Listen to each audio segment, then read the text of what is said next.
सबसे common problem क्या होता है भारत में बच्चों को लेकर? More than 15 million children in India are suffering from obesity and ये नंबर्स बढ़ते जा रहे हैं। क्या क्या ध्यान में रखना चाहिए पेरेंट्स को? कुछ मिस्टेक्स जो पेरेंट्स करते हैं इस न्यूबॉर्न पीरियड में which I would like to tell.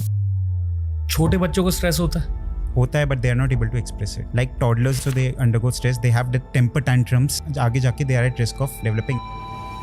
आप अपने बच्चे के आसपास सिगरेट फूंक रहे हो, it is equally bad as बच्चा फूके है। अगर एक मम्मी ने खुद अल्कोहल पिया रखा है और फिर बच्चे को ब्रेस्ट फीडिंग करी तो बच्चा भी ड्रंक हो सकता है। एंड ये बहुत कॉमन है। रियली सबसे क्रेजी डाइटरी केस क्या देखा आप कि पेरेंट ने ये खिला दिया बच्चे को? जब पैदा होते हैं तो कई बार उनको शहद चटाते हैं, गुट्टी वगैरह देते हैं, विच इज वेरी रॉन्ग। और क्या अजीब चीजें होती है बच्चों के साथ? बच्चे खाना पीना छोड़ देते हैं एंड कुछ बच्चों को मिट्टी खाना स्टार्ट कर देते हैं। क्यों होता है? The most common cause for this is. नमस्ते दोस्तों, डॉक्टर अर्पित गुप्ता आज के गेस्ट हैं। ये हमारे देश के one of the top paediatricians है, यानी कि ये बच्चों के डॉक्टर है। आज के पूरे एपिसोड की थीम बच्चों के हेल्थ से रिलेटेड है। बच्चों की देखभाल की बहुत सारी बातें हुई हैं और अर्ली चाइल्डहुड को, छोटे बच्चों को कैसे संभाले, इस टॉपिक को हमने पूरे तरह से ब्रेक डाउन करा है। एंजॉय कीजिए और सीखिए इस पीडियाट्रिक स्पेशल से।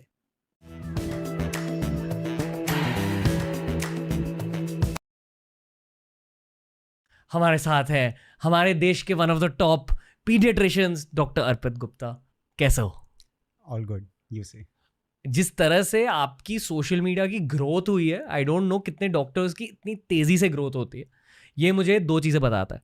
पहले तो आपकी नॉलेज लेवल्स क्रेजी हैं और दूसरी चीज़ आपको एग्जैक्टली पता है कि पेरेंट्स के क्या प्रॉब्लम्स हैं आजकल, स्पेशली जो यंग पेरेंट्स हैं जिन्हें पता भी नहीं कि बच्चे को कैसे संभालते हैं। बहुत सारे पेशेंट्स आते थे, इतनी जनरल क्वेरीज होती थी, इतनी बेसिक क्वेरीज होती थी कि बच्चे को कब नहलाना है, बच्चे की मालिश कब करनी है, बच्चे के साथ क्या क्या नहीं करना है। And I thought this is a very common question to all the parents. तो आई थॉट कि मैं एक पेज स्टार्ट करता हूँ जहाँ पे मैं ऑल ओवर द कंट्री और in fact all over the world सबको एजुकेट करता हूँ इन सेम प्लेटफॉर्म कि बेसिक जो बच्चे के लिए न्यूबॉर्न केयर टिप्स रहती हैं, पेरेंटिंग टिप्स रहती हैं, तो मैं एक जगह रखूँ सो दैट पेरेंट्स एजुकेट हो एंड राइट तरीके से अपने बच्चे को पालें। पेरेंट्स अगर हो स्मोक कर रहे हो तो वो पैसिव स्मोकिंग भी बच्चे के लिए हार्मफुल है। मतलब अगर आप अपने बच्चे के आसपास सिगरेट फूंक रहे हो तो it is equally bad as बच्चा फूके। पीडियाट्रिक्स का मतलब क्या होता है? और एक बच्चे की बॉडी अलग होती है ऑब्वियसली, शायद थोड़ी नाजुक होती है, थोड़ी कमज़ोर होती है as compare to an adult body, पर और क्या? क्योंकि जब बचपन में चोट लगती थी वो चोट हील भी हो जाती थी जल्द से। तो एक बच्चे होने के एडवांटेजेस और डिसएडवांटेजेस क्या होते हैं? देखो, बच्चे होने के बहुत सारे एडवांटेजेस भी हैं। फर्स्ट ऑफ ऑल एडवांटेज ये है कि उनको कोई भी अगर ब्रेन इंजरी हो, उनको कोई फिजिकल ट्रॉमा हो, कोई इंजरी हो, तो बोन्स में भी इंजरी हो तो उनकी हीलिंग फास्टर होती है because they are at a growing age. Disadvantage ये है उनकी इम्यूनिटी अभी उतनी डेवलप हुई भी नहीं होती है। क्या होती है इम्यूनिटी? इम्यूनिटी उनका सिस्टम अभी डेवलपिंग स्टेज में होता है, मतलब कीटाणु से फाइट करने की काबिलियत। Yes, specifically at a newborns में भी अगर आपको कोई इन्फेक्शन रहता है तो they need urgent treatment, otherwise it can lead to mortality. उससे बच्चे की मौत भी हो सकती है अगर आपको न्यूबॉर्न बेबीज में इन्फेक्शन ट्रीट ना करो तो। So it is that dangerous. दौरे की फीलिंग क्या होती है? दौरा बेसिकली बच्चा अनकॉन्शियस हो जाता है, बच्चे को इन्वायरमेंट का नहीं पता होता है, दांत को क्लेंच करता है, हाथ पैर टाइट कर लेता है ऐसे। एंड इसमें दो तीन चीज़ें जो पेरेंट्स गलतियां करते हैं वो चीज़ नहीं करनी चाहिए। नंबर एक, दौरे के दौरान बच्चे को सीधा ना लेटाएं, उसको करवट करके लैटरल पोजीशन में लेटाएं। नंबर दो, दौरे के दौरान उसको पानी ना पिलाने की कोशिश करें, क्योंकि अगर दौरे के दौरान आप उसको कुछ भी ओरली दोगे तो वो गलती से खाने की पाइप की जगह सांस की नली में चले जाता है एंड बच्चा वो एस्पिरेट कर जाएगा, मतलब सांस की नली में चले जाएगा पानी। एंड वो दौरे से नहीं बल्कि एस्पिरेशन, मतलब वो जो पानी दिया वो सांस की नली में जाने से चोकिंग से मर जाएगा। एस्पिरेट मतलब गलत रास्ते में चले जाता है। Instead of going to the food pipe वो चले जाता है आपके सांस की नली में, और फिर वो बच्चा जब वो सांस की नली में गया तो वो ब्रीदिंग भी बच्चे की स्टॉप हो सकती है। एंड तीसरा, जब भी बच्चे को फिट्स आए, कई बार होता है कभी पेरेंट्स झाड़ रहे हैं, कभी कुछ कर रहे हैं, तो वो सब ना करके instead of wasting time on that, parents should reach the emergency on time, क्योंकि अगर टाइम पे ट्रीटमेंट मिलेगा तो बेबी विल बी फाइन। अब तक जो भी आपने कहा, मैंने ये सीखा कि बच्चे की इम्यूनिटी को ज़्यादा स्ट्रॉन्ग बनाना चाहिए बेसिकली। स्पेसिफिकली अगर लेबल्स में आपका रिफाइंड फ्लावर है, मैदा है, चीनी है, उसमें पाम ऑयल है, तो डेफिनेटली ये चीज़ें बच्चों को ना दें. कभी कभी आप दे रहे हो तो it's fine, like once in a week and all it's fine, but in today's era आजकल क्या होता है, आप फ्रिज खोलो, it's filled with candies, it's filled with chocolates भरी हुई हैं. आप अलमीरा खोलो, वहाँ पे पैकेट चिप्स रखे हुए हैं, बिस्किट्स रखे हुए हैं full of maida, and they are having on a daily basis as snacks, which is not good. पहले क्या होता था, वंस अ वीक खा लिया, ठीक है, इट्स फाइन, बट अभी तो बच्चे डेली खा रहे हैं. यहाँ पेरेंट्स को खुद के हेल्थ पर भी फोकस करने की ज़रूरत है फिर, अगर घर पे ही ऐसी चीज़ें रखी हुई है. Parents are the role model. अगर पेरेंट्स खुद ये फॉलो नहीं करेंगे, अगर खुद जंक खाएंगे, तो obviously children will copy them and have it. They will think it's normal to have those foods. तो parents should first change their lifestyle before advising your kids कि आप ऐसे खाओ. पहले खुद का खाना पीना सही करो, खुद की फिजिकल हेल्थ सही करो, देन आप बच्चों को बोलो कि हाँ, कि आप ऐसे खाएं. And second thing for immunity what you can do is adequate amount of sleep, जो बात नहीं करते हैं यूजली. बच्चों को स्पेसिफिकली 1 साल से नीचे बच्चों को 12 to 16 hour of sleep per day मिलनी चाहिए. 12 to 16 आवर्स पर डे, 16 घंटे की नींद. हाँ. And in fact newborns can sleep up to 20 hours also, and that is normal. वो सिर्फ दूध पीने के लिए उठते हैं एंड सोते हैं. That is the best life. And 1 साल से ऊपर बच्चों को 8 to 10 आवर ऑफ स्लीप मिलनी चाहिए.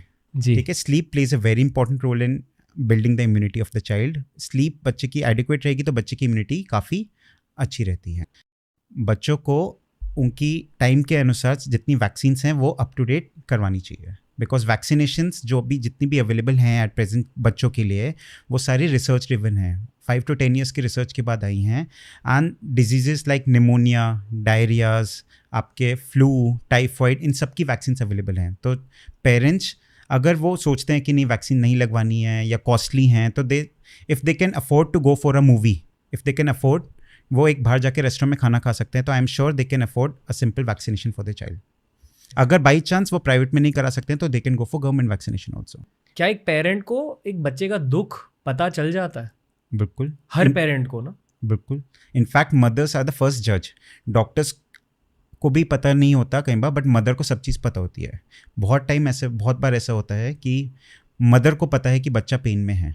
ठीक है. मदर्स की जो इंस्टिंक्ट होती है उससे बड़ी चीज़ कुछ नहीं है. तो अगर मदर को पता है कि कुछ नॉर्मल नहीं है, तो वो कंफर्म है कि नॉर्मल नहीं है, वो ऐसे ही नहीं जाते डॉक्टर के पास. जब बच्चा पेट में होता है तो उसमें कई बार अल्ट्रासाउंड के टाइम पे बेबीज़ में कुछ डिफेक्ट्स आते हैं, डिटेक्ट होते हैं. तो उस केस में जो गायनेक होती हैं, उनकी जो गायनेक डॉक्टर, ऑब्स्टेट्रिशियन जो डॉक्टर्स रहती हैं, वो हमारे पास भेजती हैं. तो हम वो बीमारी के बारे में पेरेंट्स को एजुकेट करते हैं. मतलब स्कैन से ही बता सकते हो? स्कैन से काफ़ी सारी प्रॉब्लम्स डिटेक्ट हो सकती हैं. जैसे बच्चे के अगर हार्ट में डिफेक्ट्स हैं तो भी बिफोर बर्थ हमें पता चल सकता है. बच्चे के कोई लिम्ब, कोई हाथ पैर में डिफेक्ट है तो वो भी पहले डिटेक्ट हो सकता है. अगर बच्चा कई बार पहले डिलीवर होने वाला है किसी भी रीज़न से, जैसे कई बार लीकिंग स्टार्ट हो जाती है मदर को, या प्रीशियस प्रेगनेंसी होती है, मदर का बीपी बहुत ज़्यादा बढ़ गया है, तो कई बार पहले बेबी को डिलीवर करना पड़ता है. तो डिलीवरी से पहले पेशेंट्स को हमारे पास रेफ़र किया जाता है, सो दैट हम पेरेंट्स को पहले से ही एजुकेट करके रखें कि ये जो बच्चा आपका बॉर्न होएगा तो इसका कोर्स आगे कैसे रहेगा, so that they are mentally prepared. नहीं तो बच्चा एकदम से प्रीटर्म बॉर्न हो गया, 6 महीने या 7 महीने पे बॉर्न हो गया, और फिर एकदम से पेरेंट्स को पता ही नहीं है कि क्या होना है उसका, क्या प्रोग्नोसिस है उसकी, कितना टाइम लगेगा उसको ठीक होने में. तो हम पहले से ही उनको एजुकेट करते हैं. यहाँ पे माना जाता है कि बच्चा बॉर्न हुआ है तो it is mother's responsibility, which is not true. Father भी उतने ही रिस्पॉन्सिबल हैं फॉर द बेबी जितनी मदर हैं. मदर को इतने सारे चेंजेस होते हैं, बेबी बॉर्न होता है, उनको आप मानोगे कि बच्चे को ऑलमोस्ट 12 से 16 घंटे फीड कराना होता है. प्लस वो इनिशियली डिलीवरी के बाद या सिजेरियन के बाद पेन में भी होती हैं. प्लस उनको अलग स्ट्रेस होता है कि बच्चे का वेट गेन हो रहा है, कि बच्चे का कोई प्रॉब्लम तो नहीं है, बच्चे की और भी इश्यूज़ रहते हैं. तो इस टाइम पे father and the whole family should support the mother, because अगर आप उस टाइम पे सपोर्ट नहीं करोगे तो फिर आप कब करोगे. प्लस एक पोस्टपार्टम डिप्रेशन नाम की भी चीज़ होती है. या and it is actually true. होता क्या है ये?